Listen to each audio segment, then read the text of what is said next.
Okay, so for this week, we are going to take a look at building our home intro to our LMS. What essentially we're going to do with our LMS is that we are going to take a syllabus or course expectations and chop it up and add those different elements to your LMS.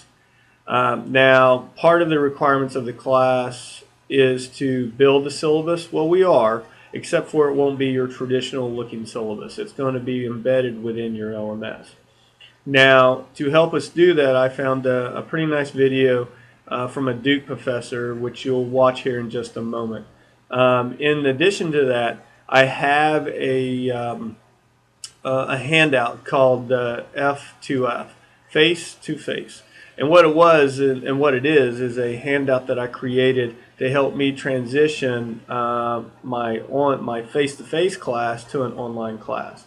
And part of what I'd like you to do is I'd like you to use this handout to help you build your unit. Now, I know this week all I'm asking you to do is to land on or to select a lesson, a unit, a chapter that you want to build a digital image or build a digital lesson on so that you have it included in your LMS. But this is a tool to help you identify some of those elements. This is Duke University.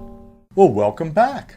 I've really missed you over the last couple of weeks when you've been off with Ram Netta learning about propositional logic and then categorical logic. Well, I'm Walter Sennett Armstrong, and I'm the Chauncey Stillman Professor of Practical Ethics at Duke University. I'm teaching a course called Think Again, How to Reason and Argue on the Coursera website. And we've got, I'm glad to say, over 100,000 students. The first step is to figure out the syllabus of the course.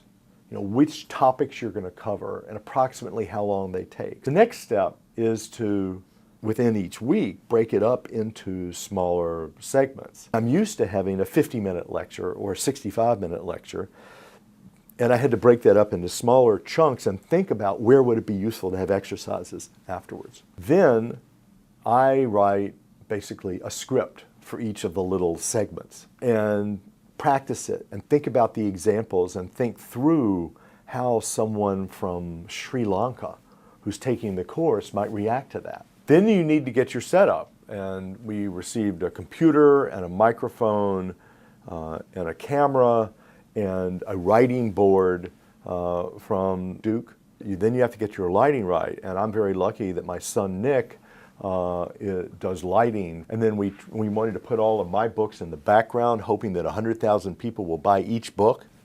Then we get to the actual videoing of the segment.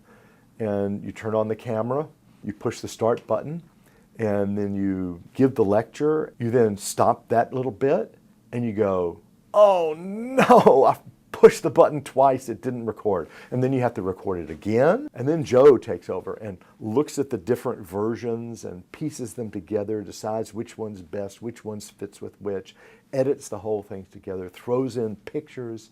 But then, you know, we've had all these great ideas. We want to put in this movie poster and that movie poster to, you know, to make the students think of that when we're talking about a related topic. And at that point, you know, Lauren Fowler comes in and, you know, the Duke legal office, and she has to get permissions, and she tells us that's going to cost $250. So we say, forget it, I'm not paying that. That's outrageous, we're advertising your movie for you. And so we got to get rid of that and put in another picture. And then I have to make up a quiz. What we want to do is give them options. They can take the quiz, take it again, they get the best grade. You know, that's great for the students, but that means I got to make up 2 quizzes. And then you've got it ready, you've got to upload it to the website, then they close caption it. Coursera does that for you. Then it goes onto the website and the students take it. Well, then they're discussion forums. And I have a grad student who's going to be monitoring the discussion forums. And if there are, say, complaints on the discussion forums about something in the lecture that seemed wrong or was confusing, then he's going to let me know. We're going to maybe try to fix it, at least fix it next time. So it's very tricky, I think, to teach this kind of course.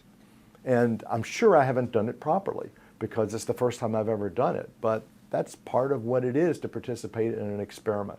Now, the Duke video was a quick video. And it also references MOOCs as his development process, what he goes through to develop a MOOC class. But I think a lot of points or a lot of elements that he goes through are very helpful for us. So I hope you've had a nice week, and you're good to go. For our basic lessons this week, you are building the home intro welcome message to your LMS, and then you are starting to consider a unit of instruction that you'd like to flip digitally and include it in your LMS. I hope all is well. If you have any questions, just let me know, and let's have a good week again. All right.